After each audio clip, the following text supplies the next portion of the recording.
Hi everyone, it's Christian, Vancouver area realtor. And for today's video, I want to talk to you about some of these eye-catching headlines that are predicting home price declines in Canada and in the Vancouver area.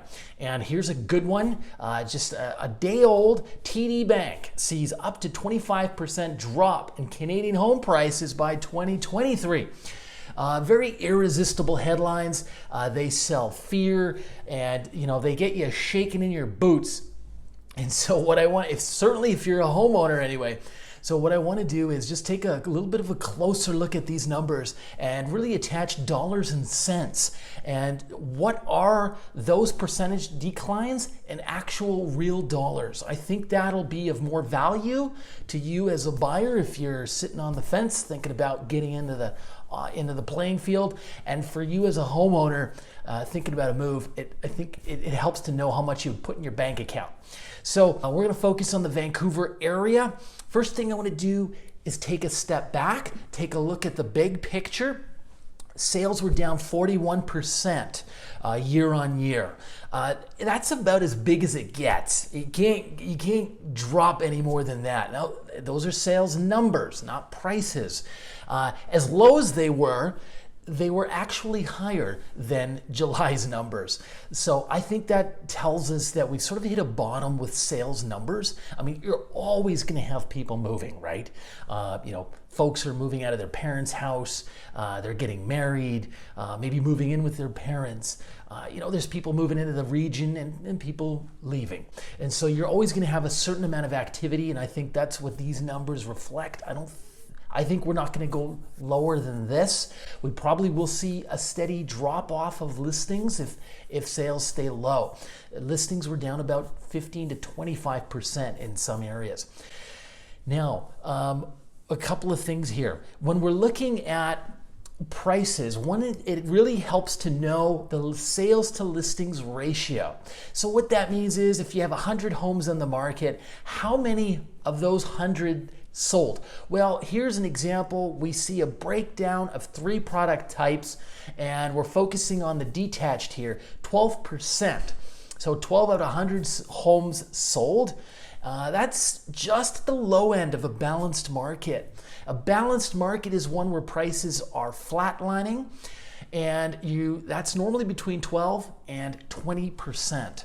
Above 20%, we normally see prices increasing. Below 12, they're declining. Okay, so for this part of the video, I want to get into the dollar differences month on month. We have seen some big drops and some smaller ones too in these different pockets of the city. And what you're going to see is that the further you get away from Vancouver, the bigger the price drops. So once we're out in the sticks, in Mission, in those types of locales, that's where you have the biggest price decreases. So let's start right in the heart of Vancouver West. Obviously very desirable, very central, great schools, tree-lined streets. I mean, you got Pacific Spirit Park. Look, Vancouver West is one of the preeminent places to be in Canada. And we saw price declines. The average price here, $3.3 million for a house. Month on month, down $46,000. Okay, so is significant, but not the end of the world.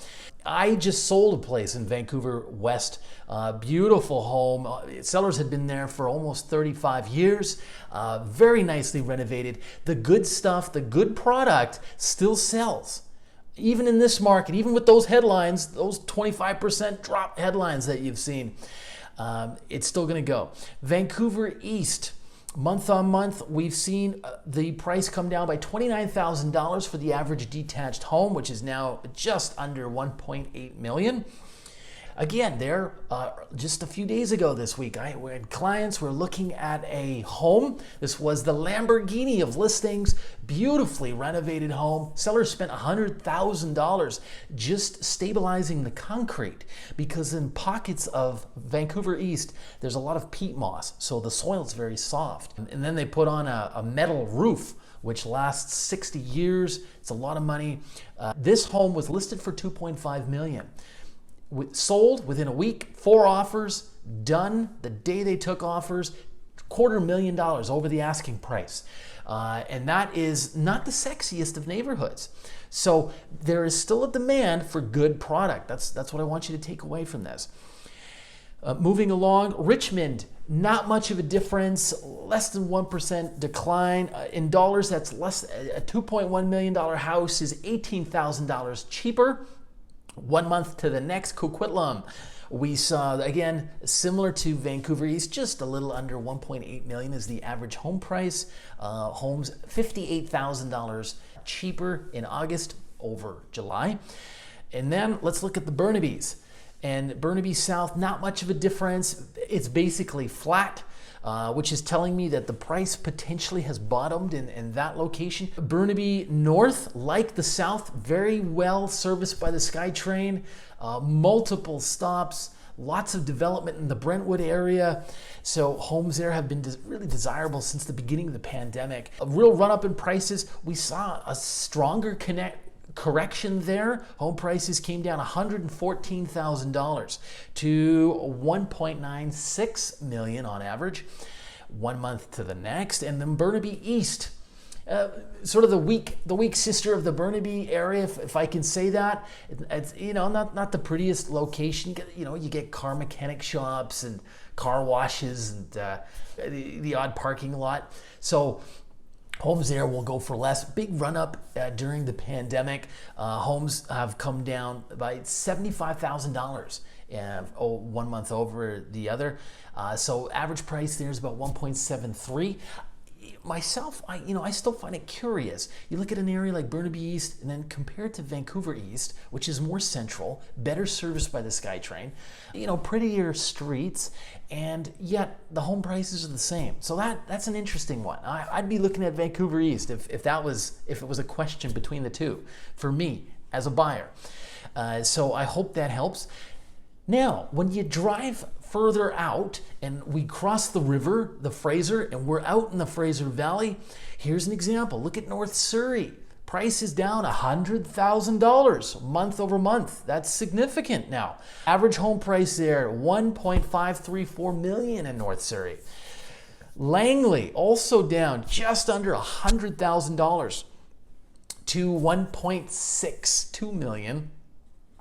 And the Surrey White Rock area, very, very nice area. I mean, it's almost like another city once you are down there, right? And you're down by the bay. And home prices, just under $2 million, down $58,000 month over month. So less of a decline there.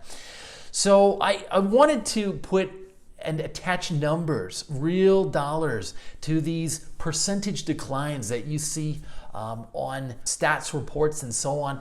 I would say to you that going back to that beginning there, 25% decline, I think that's going to be true for the suburbs, the Missions, the Abbotsfords. We're probably about, we've already seen 17, 18% declines in those areas.